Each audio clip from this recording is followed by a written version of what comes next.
da nossa situação é muito comum. Legal. Aí vem o processo criativo. E o processo criativo, pessoal, é uma coisa muito interessante, porque ele é um processo científico, tá? É assim, olha, a criatividade foi o fator que fez a humanidade sobreviver até hoje, certo? Vocês sabem por quê? Porque assim, ó, pensem comigo, desde quando o homem faz design? Desde quando o homem faz design? Desde a pré-história, não foi? Porque a partir do momento que o homem coletou um galho ali, ó, né, da natureza, ele criou uma ponta no galho para poder caçar um animal, para ele se alimentar, ele já passou a fazer design. Porque ele atendeu uma necessidade, não foi isso? Design não é atendimento da necessidade? Não é uma ferramenta no qual eu crio um produto que atende uma necessidade? Design é isso. Tá, legal. Então, a partir desse momento que o homem teve uma situação criativa na qual ele criou um apêndice do corpo dele, uma flecha, uma lança, um machadinho lá com a pedra lascada, para que ele pudesse sacrificar o animal para consumir a carne desse animal, o couro e tudo mais, ele já está criando design, tá? Então ele já estava incluído no processo criativo, onde ele conheceu o problema, olha lá, ele entendeu o problema, olha lá, ele identificou aquilo que ele queria, ele preparou, ou seja, ele buscou na natureza a ferramenta que ele precisava, a pedra, o galho, né? Depois ele elaborou isso daí, tá? Ele pensou, ele analisou, ele incubou aquela ideia, ele olhou aquilo lá e falou: será que isso daqui mesmo? Será que isso daqui vai dar certo? Aí ele repensou muitas vezes, refez, e aí ele verificou no final, tá? Ele utilizou, né? Então, o homem, pessoal, ele é um dos maiores fatores de sobrevivência da humanidade no planeta, porque senão nossa raça teria sido extinta, que nós sabemos hoje que conviviam com o Homo sapiens, tá? Várias outras raças, né? E nós sobrevivemos aí, né? Se essas outras raças tivessem tido o mesmo nível de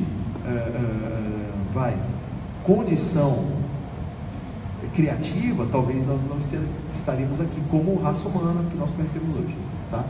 Então é o seguinte, só para vocês entenderem de uma forma mais clara aí, toda vez que eu identifico um problema, tá? Eu começo a analisar esse problema. Quer ver? Vou dar um exemplo. Todo mundo aqui já teve algum problema na vida, certo? Né? Eu já tive, sei lá, não sei se vocês tiveram. Você já teve? Eu sei que você já teve. Você já teve, Bruno? Você já teve, Jorge? Nunca tiveram problema, né? Os caras ali, é um negócio. O Gui, você já nunca teve problema, né, Gui? Então é o seguinte, pessoal, toda vez que a gente tem um problema, a gente entra em processo criativo para tentar solucionar esse problema. Seja ele o mais banal, por exemplo, queimou uma lâmpada na minha casa, eu tenho que trocar aquela lâmpada. Ou eu tenho um problema financeiro, um problema grave financeiro. E eu entro em processo criativo, eu tento criar situações de relacionamento ali, tá, das minhas ideias, tá, para que eu possa criar uma solução. Isso daí é natural. Então o processo criativo, ele não é uma coisa só na hora que eu estou projetando, ele está imbuído aí dentro da estrutura da condição humana, tá? Então o que acontece?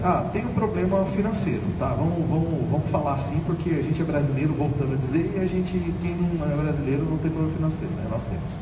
A não ser que tenha alguém da Finlândia, né, aqui no meio, né? Então é o seguinte, eu começo a pensar como sanar aquele problema.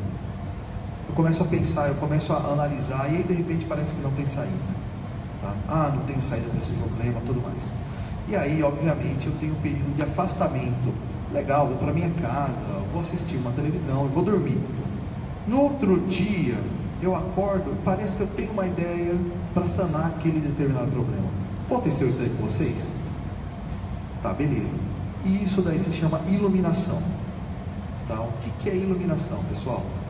É quando eu tenho a ideia que está incubada, olha lá, eu tenho a incubação, que eu fico pensando, fico tentando resolver o problema, e aí eu tenho um insight, eu tenho uma ideia para resolver aquilo lá, tá? Isso daí é o processo científico, legal.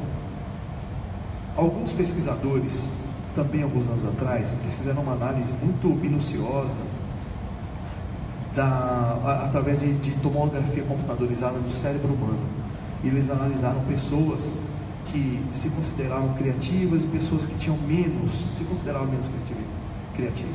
E elas perceberam que a irrigação sanguínea, junto com algumas situações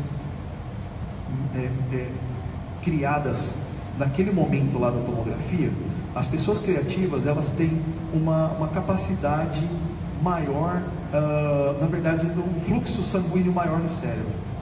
Por que isso daí acontece, pessoal? Porque o nosso cérebro, ele vai criando, na verdade, novas terminações, conforme eu vou buscando situações de criatividade, tá? Então existe um fator físico envolvido nisso, tá? Então essa incubação, esse período de incubação e depois iluminação é algo que realmente existe uma comprovação hoje em relação a isso. Ah, beleza, eu não estou tendo ideia para resolver isso daqui hoje, tá? Um conselho que eu dou para vocês: se afastem do problema, se afastem por um período. O cara que criou a internet se chamava Tim Berners-Lee, ele não morreu ainda, né? E aí esse cara, ele começou o projeto, a ideia dele lá em 1981. E na verdade, pessoal, a ideia do Tim Berners-Lee não era ter criado uma rede mundial de computadores. Na verdade, eu acho que ele não tinha muito esse conceito. Ele queria criar, na verdade, o processo computacional de separação das pastas de trabalho dele. E aí, num dado momento, ele percebeu que ele não ia conseguir, tá? Ele tinha uma ideia muito boa na época, tudo mais, mas ele se afastou. E aí, em 91, ele volta. Ou seja, ele se afastou por 10 anos. Então, ele se afasta por 10 anos da ideia da internet. E quando ele volta em 91, ele consegue solucionar. E aí, ele cria a World Wide Web que nós conhecemos hoje, tá? Então, nesse período de 10 anos, ele se afastou. Outra coisa interessante, pessoal, nessa questão de criatividade, é assim, ó, hoje nós sabemos que grande parte do avanço tecnológico humano foi pela experimentação também. Vou dar um exemplo para vocês. O Leonardo da Vinci, a gente acha que o Leonardo da Vinci foi só um pintor, né? É o que vendem para nós, que o Leonardo da Vinci era um pintor. Na verdade, pessoal, ele fazia de tudo. Ele pintava também, né? Ele era um engenheiro, ele era um arquiteto, tudo mais. E muito do que a gente conhece hoje, sistemas de máquinas, alguns tipos de engrenagem, foi o Leonardo da Vinci que criou. Beleza, ele tinha o YouTube para ver? Ele vinha lá um tutorial no YouTube de como criar uma engrenagem? Não, pessoal, ele experimentava. Então essa experimentação era importante. Legal, agora eu vou dar um salto e vou falar de Marconi, tá? Que foi o criador do rádio, né? Tá? Só que hoje já se sabe, pessoal, que o Marconi, ele não cria o rádio. O que ele faz? Ele pega a informação de 70 patentes de Nikola Tesla e ele organiza essas ideias do Nikola Tesla e ele cria o rádio, tá? Ah, e o Tesla? Tá, beleza, vocês sabem que foi Nikola Tesla, foi o cara que inventou esse tipo de iluminação aqui, tá? Hoje tudo que é elétrico, inclusive a rede wireless, a ideia conceitual foi de Nikola Tesla, lá no começo do século XX, tá? Lá em 1930 e pouco. Aí, e o Nikola Tesla tirou a ideia da onde? Ele tirou a ideia, muita situação que ele criou foi da observação dos inventos do Thomas Edison, tá? Então, se vocês perceberem, pessoal, existe uma cadeia de conhecimento que nos propicia a chegar numa inovação lá no final. Ou seja, beleza, o cara é extremamente criativo e tudo mais. Não, ele tem um nível de observação diferenciado dos outros, tá? Então isso é uma coisa importante também. O cara é extremamente criativo, do nada ele fez um computador. Não foi do nada, tá? Então várias dessas situações aí, elas foram sendo analisadas aí ao longo do tempo, tá? Beleza. E aí eu chego na definição do design thinking, tá? E aí eu vou ler aqui na tela que eu não consigo enxergar ali, tá? Eu vou ler aqui. Bom, ele é um processo de pensamento criativo, que permite, crítico e criativo, que permite organizar informações e ideias e tomar decisões, aprimorar situações e adquirir conhecimento. Por que ele tem ele fala dessa questão de aquisição de conhecimento? Porque toda vez que eu estou desenvolvendo um projeto novo, principalmente no meu caso, que eu trabalho em várias frentes de design, você começa a reaprender tudo de novo. Olha só, pessoal, imagine vocês, eu trabalhava numa metalúrgica, tá, que fazia mesas e cadeiras dobráveis. Então você tinha um determinado conhecimento dentro daquela área. Depois eu fui trabalhar com móveis de madeira, ou seja, meu conhecimento zerou, eu voltei a ter que aprender uma grande parcela daquilo que eu...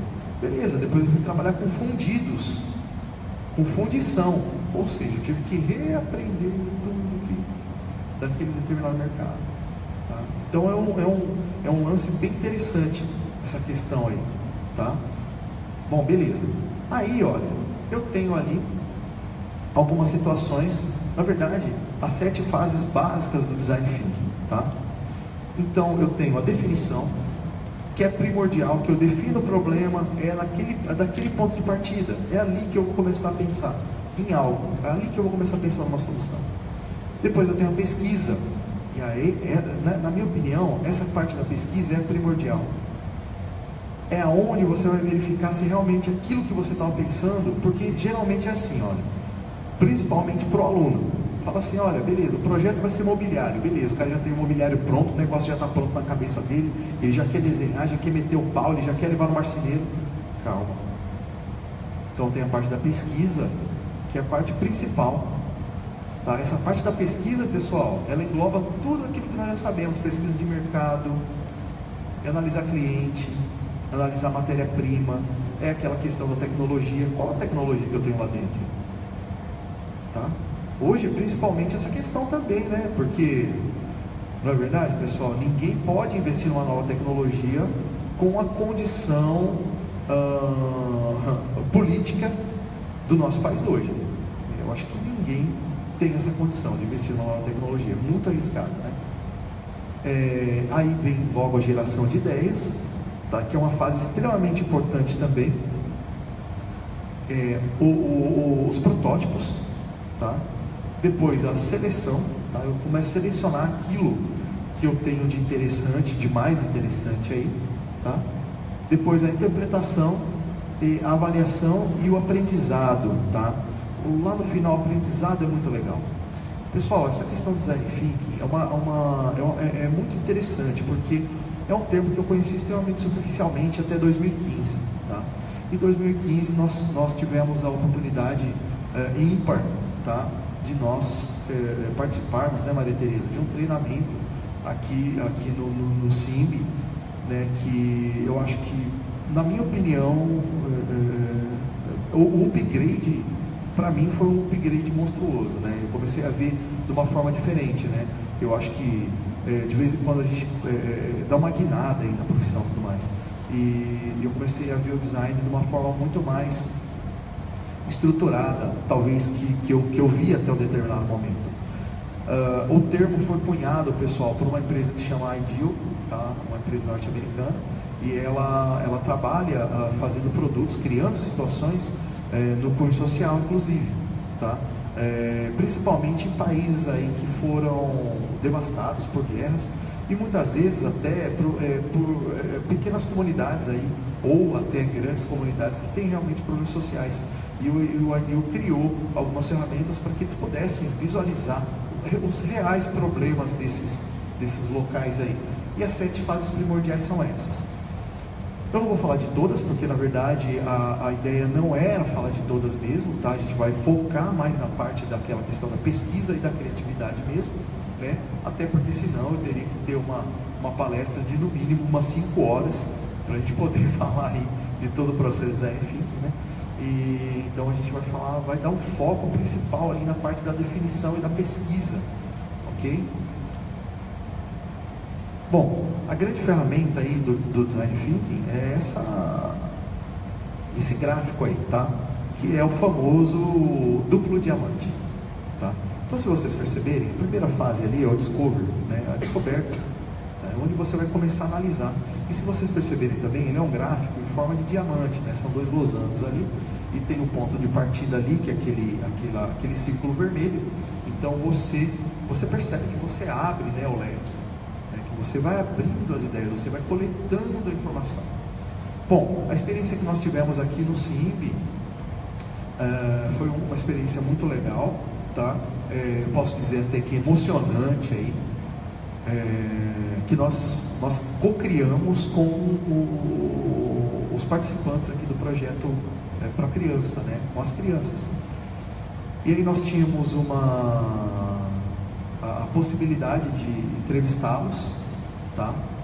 Entre aspas, né? Porque imaginem vocês, crianças de uma faixa etária de 7, 8 anos, como que seria uma entrevista? Na verdade, nós fomos estimulados a brincar com eles, né? E que cada um deles pudesse criar um calçado, tá? Que fosse um calçado de acordo com o seu ponto de vista.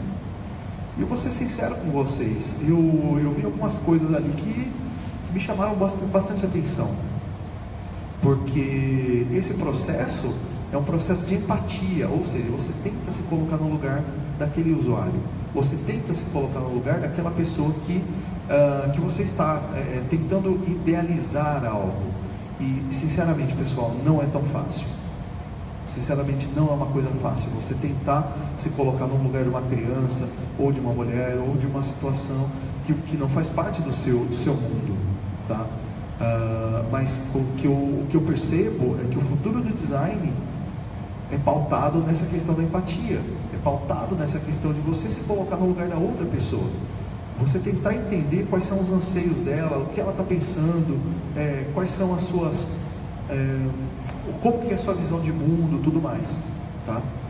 E aí nós tínhamos um tempo, tá? Que era um tempo bem restrito, acho que 1 hora, para que nós pudéssemos conversar com as crianças e criar um produto para elas, tá? E quando eu falo de protótipo aí no Design Thinking, pessoal, um protótipo rápido, ele é feito com materiais que você tem em mãos, ou seja, nós tínhamos cartolina, nós tínhamos alguns materiais sintéticos, tudo mais, linha, agulha, e aí nós conseguimos fazer os calçados lá de uma forma bem assim, grosseira, né? Mas o importante é a coleta de ideias, é você entender o que a pessoa está pensando, tá? Então, a empatia, ela é um processo principal aí, que é o processo de descobrimento. Então, quando você descobre, você foca no centro de novo, você define. Quando você define de novo, você cria ali no centro um briefing, tá? E desse briefing você vai projetar. Tá? E aí, quando você faz o processo de empatia, qual que é uma coisa que você faz de quebra? Você diminui o risco, que é o grande chavão do mercado, tá? Então, quando você tem um nicho de pessoas que tem uma categoria semelhante de raciocínio e tudo mais, e que você quer lançar um produto para essa categoria, você minimiza o risco a partir do momento que você cocria, tá? Que você se comunica com ela, tá? Beleza. Aqui eu vou mostrar para vocês, pessoal, uma experiência do meio acadêmico, tá? Então eu tenho as duas frentes, eu trabalho com o pessoal de arquitetura e o pessoal de design de jogos digitais. E eu vou falar para vocês, sinceramente, são os antagonistas da situação, são completamente diferentes, tá? Quando a gente fala de arquitetura, o cara está lá muitas vezes porque ele sabe que é uma profissão que ele vai ter um retorno financeiro, né? O aluno de arquitetura, ele espera isso, que ele vai fazer uma faculdade que realmente ele vai ter um retorno financeiro, e é mais ou menos o que acontece, né? É uma profissão que tem um pouco mais de segurança, né? E quando eu falo de design de jogos digitais, eu falo de sonho, né? Porque o aluno que está lá fazendo o curso de jogos digitais, que é um mercado que no Brasil ainda a gente está tateando, a gente está engatinhando, ele sonha que ele vai ser um grande designer de jogos digitais. E aí, pasme, pessoal, pasme, o Brasil ainda não caiu a ficha. Mas o maior mercado do mundo em faturamento é o mercado de jogos digitais, tá? No passado bateu 67 bilhões de dólares, tá? O Brasil ainda não se atentou a isso, tá?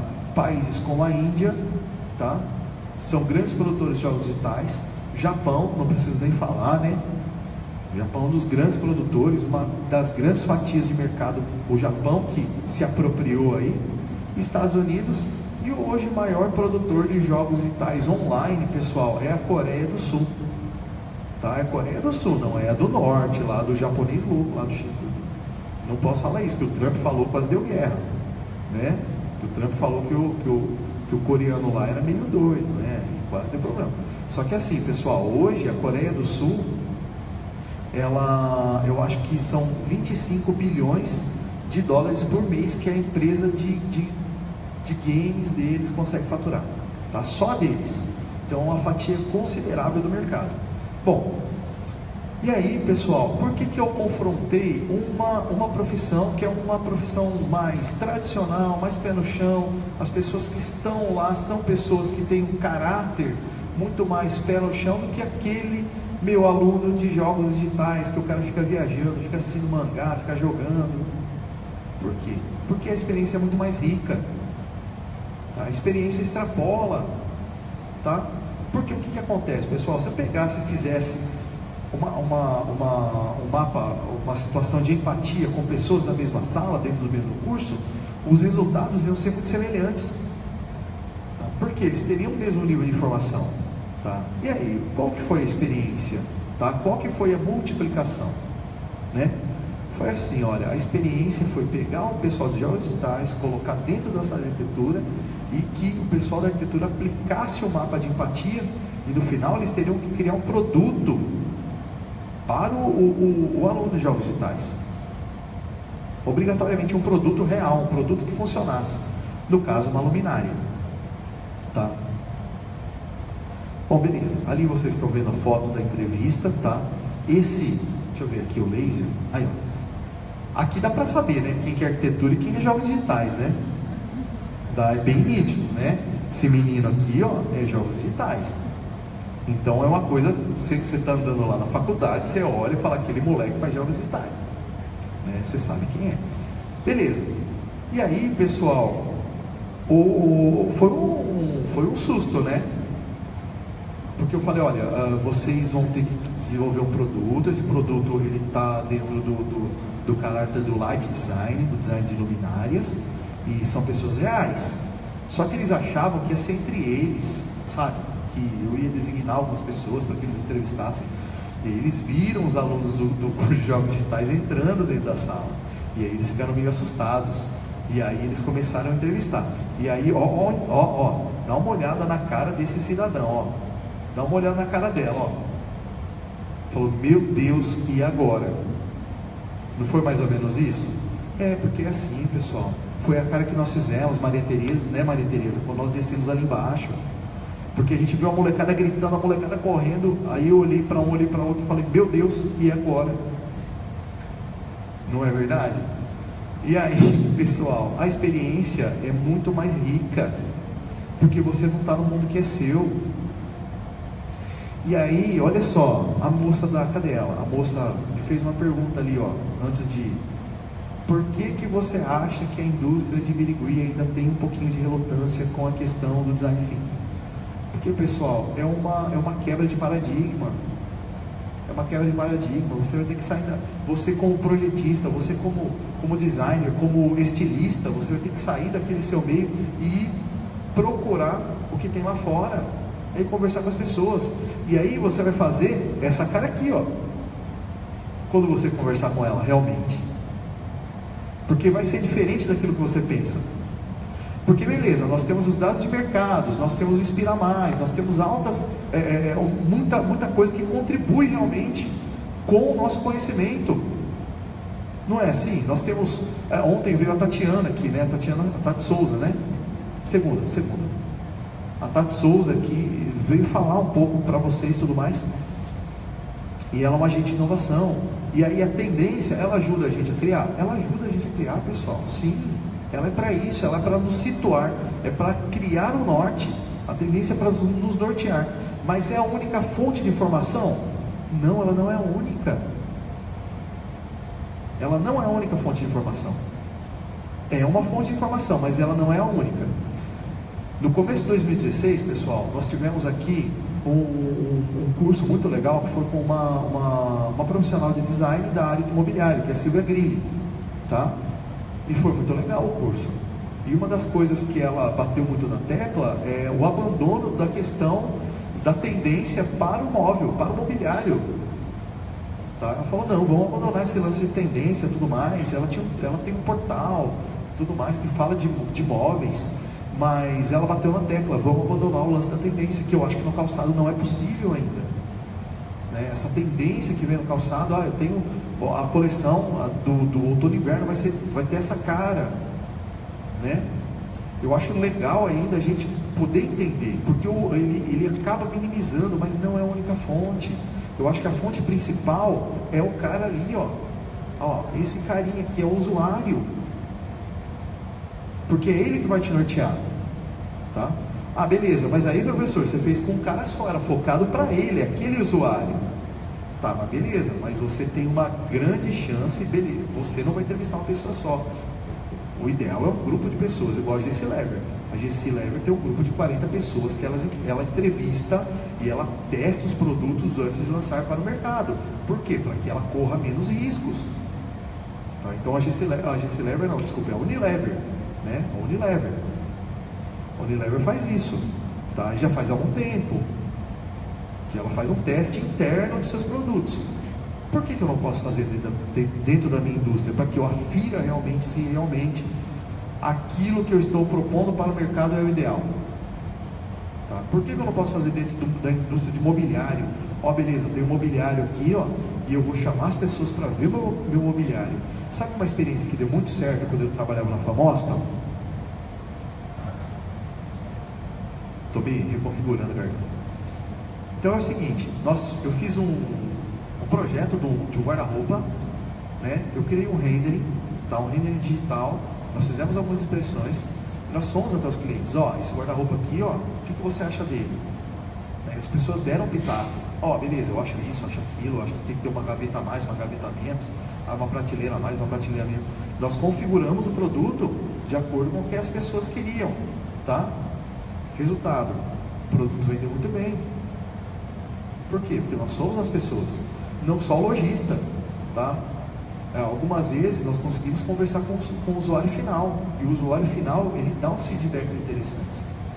Por quê? Ele está vendo como usuário, não como o designer. Por quê, pessoal? Porque nós temos um problema sério também, porque nós temos um círculo de imersão, vamos dizer assim. Quando nós estamos projetando, a gente emerge dentro daquele universo do projeto e, por incrível que pareça, a gente tem uma dificuldade muito grande de ver o que tem em volta. Não é mais ou menos assim? Acontece com vocês? Acontece comigo.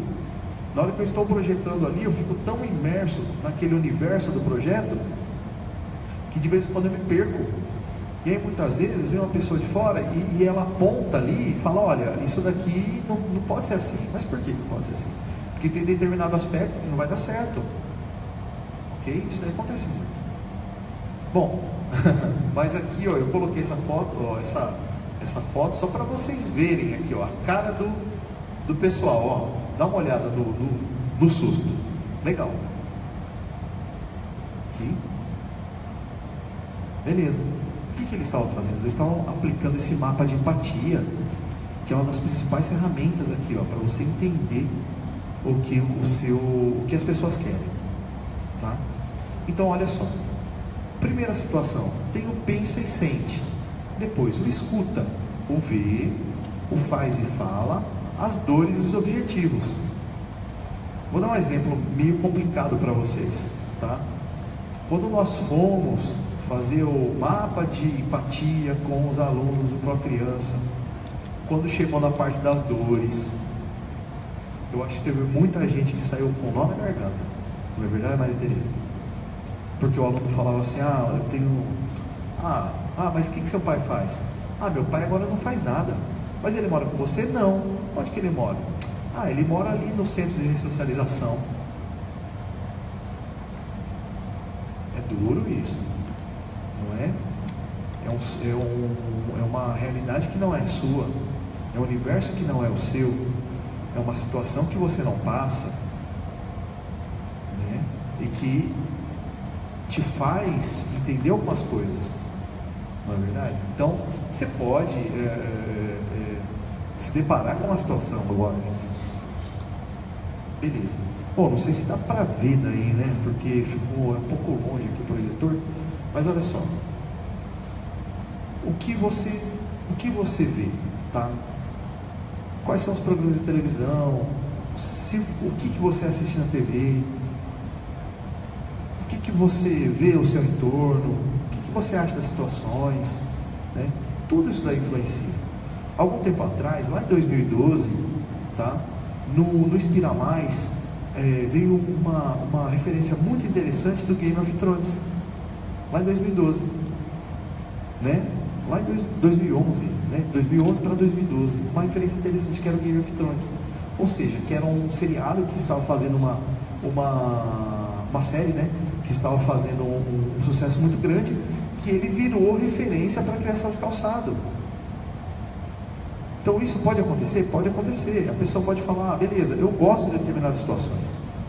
Aquele aluno lá em particular, ele falou, não, o que você vê? Eu gosto de Naruto. O que é Naruto? É um mangá, é um desenho lá, né? Um anime, na verdade, né? É um anime. Aí, olha só, quando ele falou, eu gosto de Naruto, os alunos lá do curso de arquitetura ficaram olhando para a cara dele.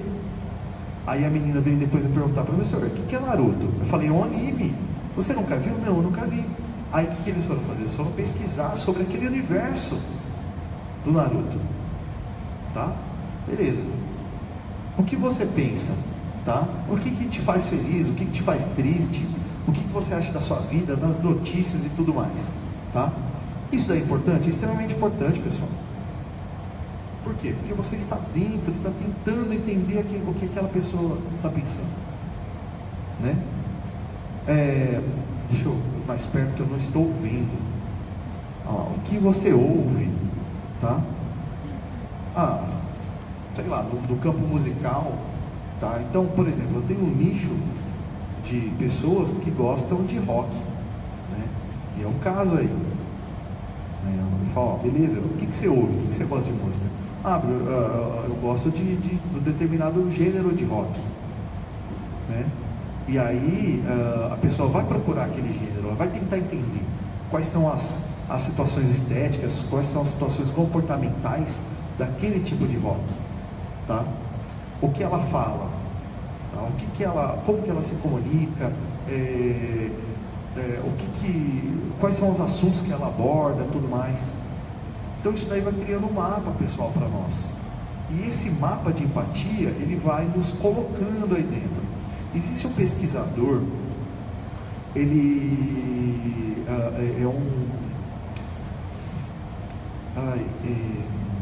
acho que ele é psicólogo, se eu não me engano, um antropólogo, tá? Não sei, que é o Johan Huizinga. O que o Johan Huizinga fala? Ele fala que quando a gente nós estamos jogando, ou se não tentando entender algo, nós estamos dentro do círculo mágico, tá? E esse círculo mágico é um círculo imersivo, e a gente passa a fazer parte desse universo, tá? Então o mapa de empatia, ele serve para isso, ele faz com que você esteja imerso nesse universo da pessoa, tá? Com que você esteja imerso naquilo que a pessoa pensa, ok? Então é uma ferramenta, pessoal, que nos aproxima de quem? Do nosso cliente, do nosso usuário, da pessoa que vai realmente utilizar aquele produto, da pessoa que ela sabe o que ela precisa, ok? Não que não tenha as situações que permeiam o design aí, tá? Legal. E o mapa de empatia, pessoal, o ideal é que você faça ele com os post-its, né? Por quê? Porque ele é meio confuso em determinado ponto. Então, se você fizer um mapa de empatia, você vai perceber que o que ele fala e faz, muitas vezes é o que ele ouve. Então você tem uma liberdade de trocar essa informação ali. Você pode trocar de lugar essa informação. Ele não é uma coisa travada. Volto a dizer, ele não é exato. O ser humano não é exato. O ser humano não é uma ciência exata. O ser humano tem N variáveis. Hoje eu estou bem, amanhã eu não estou. Hoje eu tenho uma linha de raciocínio, amanhã eu não tenho mais. Tá? Então tudo isso aí é para que eu tente entender. Beleza. Eles fizeram o mapa de empatia e eles apresentaram o mapa de empatia.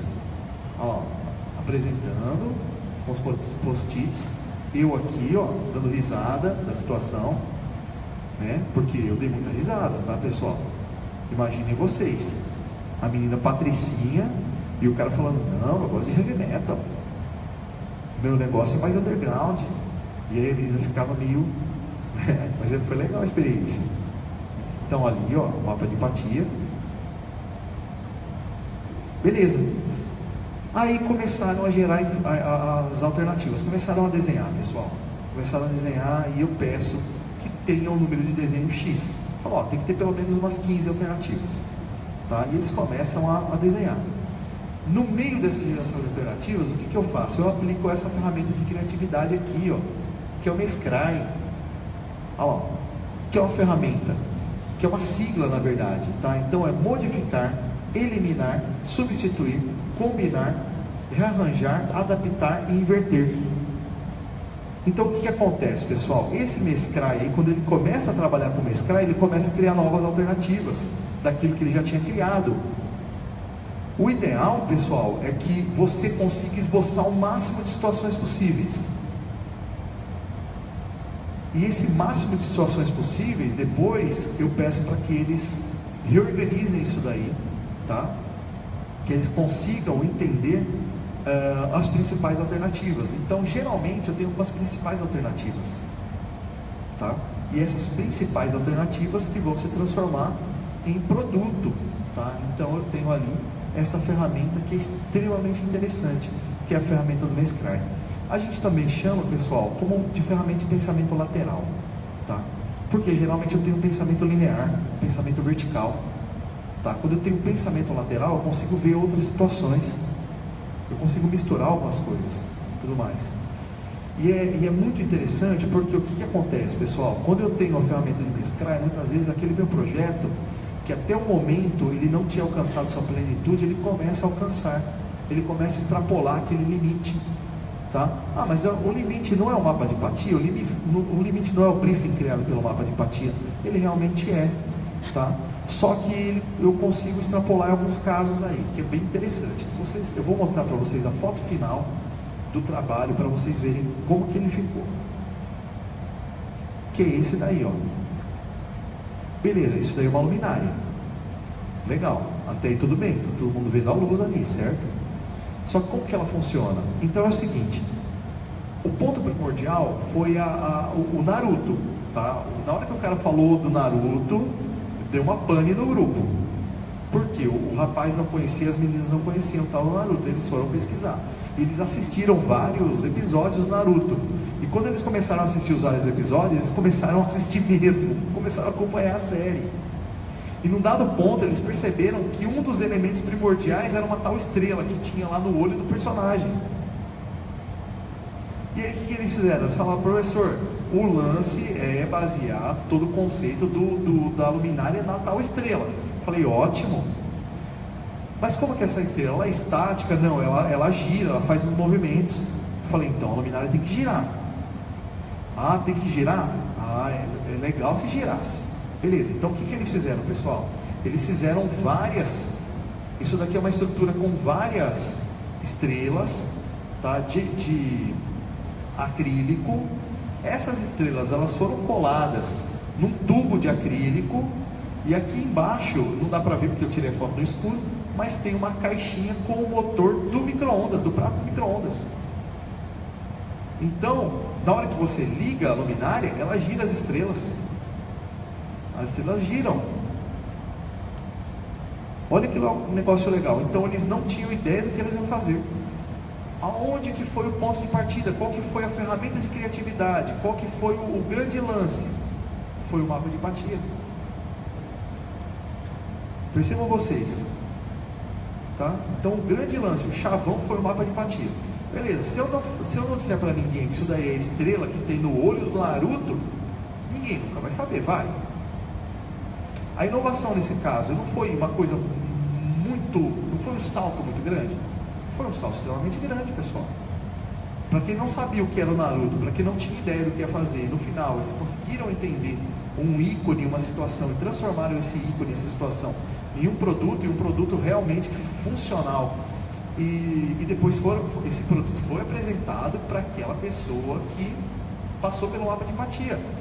né? Essa pessoa foi chamada, falou, ó, beleza, o seu mapa de empatia é esse, ó, isso daqui é o que você falou, e esse é o produto. Você acha que tem uma relação com você? Teve aluno que queria levar embora. Falou, não, eu tenho que levar embora, não foi feito para mim isso daí, eu vou levar embora. Falei, calma, foi feito para você com a sua informação, mas é deles, porque eles que pagaram, eles gastaram uma grana para fazer, né? Os caras já queriam levar embora. Não é meu, já foi feito para mim, vou levar para minha casa. Então o que acontece, pessoal? Você foca muito mais, tá? Então a criatividade, ela passa a ter um foco, ela passa a ter uma coerência maior, ok? Então o ponto de partida foi a tal do mapa de empatia, tá? A informação, ela é posterior, tá? A informação é posterior. E aí depois teve a pesquisa, que a pesquisa deles, pessoal, não é tão aprofunda, evidentemente, como a nossa pesquisa. Nós profissionais de campo, nós profissionais de mercado, tá? Eles são acadêmicos, então não tinha necessidade de falar assim, beleza, ó, isso daí tem que custar R$20 essa luminária, porque senão não vai rolar. Não tinha esse limite, ok? Não tinha o limite, né, de algumas situações, mas é uma experiência aí, é uma imersão, tá? Beleza, cocriação. Quando eu falo de cocriação, pessoal, eu falo de uma coisa que há pouco nós estamos experimentando isso daí. Há pouco. Olha só.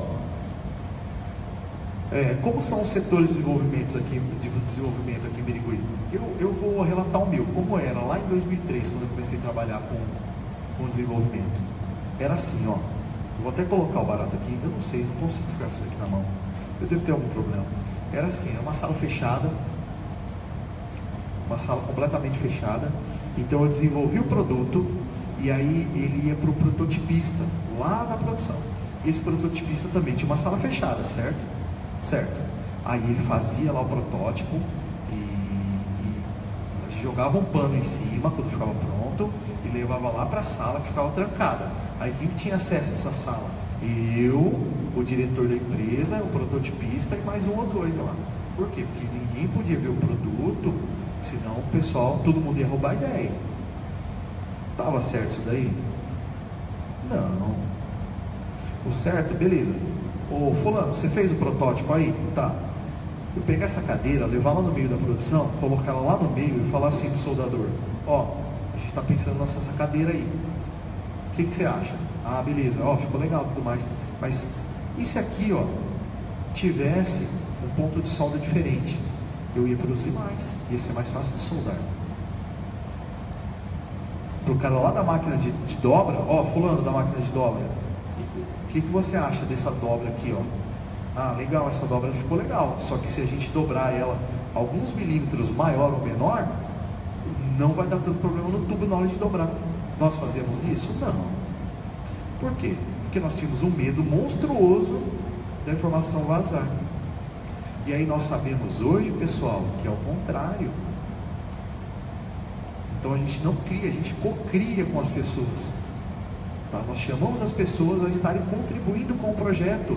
O que nós fizemos aqui, ó, essa experiência que eu mostrei para vocês aqui com os alunos lá da arquitetura e dos jogos digitais, é um processo de cocriação que nós fizemos aqui com as crianças do Procriança também. Foi um processo de cocriação. Eu criei o calçadinho para eles? Não. A informação veio deles. Eu só codifiquei a informação e transformei em produto. A mesma coisa os meninos. Eles codificaram a informação e transformaram em produto. Nada mais. Ah, beleza. Então o designer é um codificador? Também é um codificador. Também é. Porque aquele código que eu tenho de mercado lá, eu tenho que saber entender. Tá? Eu tenho que saber transformar aquele código que veio do mercado, aquela informação que veio do mercado em produto. E o produto tem que estar de acordo com o que as pessoas pensam. Não é com o que eu quero. Tá? Eu falo isso aí para mim também, tá? De vez em quando dou umas bancadas. Beleza. Só mostrar um exemplo para vocês. Vou terminar já, senão vai ficar uma coisa aumenta, né? Olha só. Tem um jogo, tá? É um jogo que tá ficando famoso aí. Um jogo que chama Rust. Vocês jogaram já? Não. Então é um jogo, pessoal, de sobrevivência, tá? É tipo Minecraft, só que vocês sabem, bom, vocês sabem o que é Minecraft? Desculpa. É um jogo que você cria o seu mundo. Ele é um jogo de mundo aberto, tá? Ele é todo quadradão e você pode criar um mundo para você específico e você pode destruir. Ou você constrói ou destrói, e é um mundo que você consegue customizar para vocês. Qual que é o grande chavão do Minecraft? É você fazer aquilo que você quer. É você ter uma possibilidade de construção. E o Rust, ele faz uma coisa semelhante. Só que o Rust, ele já extrapolou o Minecraft em um aspecto. O aspecto da cocriação. Tá? Quer ver? Olha só que legal. Então, o que os desenvolvedores desse jogo faz? Eles têm um fórum que os desenvolvedores, eles colocam as ideias que eles vão implementar no jogo no fórum, e eles pedem para os usuários, para os players, para os jogadores optarem sobre as melhores situações para que eles coloquem no jogo. Pessoal, não fica mais fácil assim? Porque eles colocam lá os modelos, né? Eu tenho lá o A, B, C e o D, o D e o E. É um jogo meio pós-apocalíptico e tudo mais, está tudo meio destruído no jogo, mas é bem legal. E aí o que acontece? Você pode escolher, você pode optar, e aí você, beleza, obviamente é um sistema democrático, né? Não tem urna eletrônica, né? Então você vota lá, e aquele mais votado, ele entra no jogo. E aí você fala, não, olha que legal, aqui ó, é um dispositivo, é um veículo, é um item que eu tive a possibilidade de escolha. Ele extrapola. Não é legal isso daí? É legal pra caramba. Você fala, beleza, professor, mas olha só, eu consigo fazer isso daí com os carros já faz algum tempo, que eu entro lá no site, eu customizo o carro do jeito que eu quero, mas você não escolhe qual que vai ser o modelo, né? Você escolhe os acessórios. A indústria automotiva, ela já sabe disso daí, ela já entendeu que ela pode co-criar em determinado ponto, só que não a esse ponto de você influenciar dentro do jogo ali. Agora vem cá, vocês acham que daria para adaptar para o nosso meio? Eu acho que daria. Sabe por quê, pessoal? Porque essa indústria aí, a indústria dos jogos digitais, como eu disse para vocês, é a indústria com o maior faturamento do planeta. É o maior faturamento do planeta. Se ela está fazendo isso, se ela está entendendo dessa forma, é porque alguma coisa está dando certo. Não é verdade? Então ela cocria. E eu fiquei sabendo também que eles estão abrindo a possibilidade agora de designers autônomos criarem os modelos, enviarem para eles vão colocar esses modelos em votação, e aí beleza, o modelo que for mais votado vai entrar dentro do jogo. Ou seja, uma pessoa comum pode fazer um item para esse game. Evidente que dentro das proporções, né, com a tecnologia específica, tudo mais, mas você vai poder fazer essa opção. Isso daí é co-criar, tá? Então ele olha para o usuário, ele começa a entender, tá? Só para finalizar, falar um pouquinho dessa questão, é o seguinte: toda vez que as indústrias elas começam a olhar de uma forma mais plena para o usuário, ela obtém sucesso. É muito interessante isso daí. Todas as empresas que têm a capacidade de análise dos seus clientes, elas obtêm sucesso, tá? Nós tínhamos aí um profissional que ele não está mais entre nós, que se chama Steve Jobs, tá? O Steve Jobs, ele tinha essa capacidade, ele conseguia entender, tanto que o Jobs ele foi considerado o maior designer de interface do mundo. Ele começou a entender o que as pessoas queriam dos aparelhos, ele começou a entender o que as pessoas procuravam nos aparelhos, tá? E ele se apoiou nisso daí. E ele criou uma marca, ele criou um mito que é a Apple. Ele cria isso daí, ele cria essa monstruosidade, tá? Não vou entrar no mérito que se o Steve Jobs era uma pessoa legal, se ele não gritava com as pessoas lá dentro da Apple, né? Não vou entrar no mérito. Mas que ele entendia algumas situações, ele entendia de uma forma plena. Por isso que ele conseguiu fazer com que a empresa dele virasse esse monstro que ela se transformou, né? Bom, e para finalizar, pessoal, tem uma frase muito interessante que eu achei, já tinha visto, tá? Que é a seguinte: criatividade é o poder de conectar o aparentemente desconectado, tá? Quem disse foi o William Plomer, tá? Esse cara ele é um escritor, tá? Um escritor britânico africano, que ele escreveu mais de 20 livros, e que eu achei muito interessante essa frase dele, porque a ideia é conexão, tá? A ideia é a gente se conectar, a gente co-criar, tá?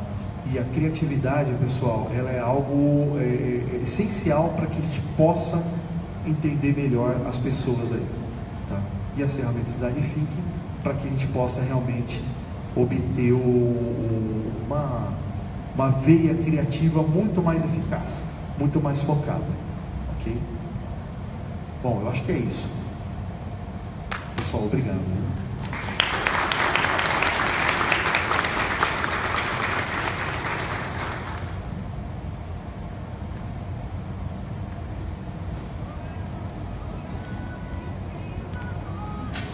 Agradecemos a presença de todos. Mais uma vez convido vocês à palestra de amanhã e prestigiem a amostra aí do Senai. Obrigada e bom descanso a todos.